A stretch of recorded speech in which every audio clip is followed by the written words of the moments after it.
পাইনি, ওখানকার মানুষ আমাকে তাড়াইছে, লালপুরে বাপের বাড়ি গেছি, ভাগ পাইনি। অবশেষে 3 দিন আগে আমি চাঁপাইনবাবগঞ্জে আসছি। আমি স্পষ্ট করি, না চলে আমি 91 সাল থেকে নমিনেশন চাই। হারুন থেকে নমিনেশন দেওয়ার কারণে আমাকে আদালতে আমার দল 1 পরিবার থেকে 2 জন দিলেন 1 জেলায়, তাই আমাকে দেয়নি। 18 সালে আমি লালপুরের বাগাতি বড় জেলা থেকে নমিনেশন চেয়েছিলাম, তখন ফজলুর রহমান পটল সাহেবের স্ত্রীকে দিয়েছে।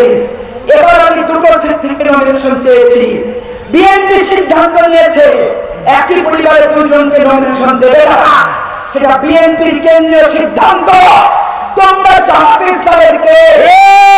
আমি যদি এখনো মনে করি না জয় হলে হাটের বাকিতে স্বতন্ত্র ভোট করবো, ইনশাআল্লাহ আমি বিজয়ী হতাম।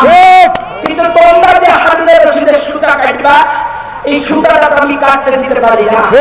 এই সুতা কাটতে দিব জন্য আমি কোন আসন থেকে স্বতন্ত্র প্রার্থী।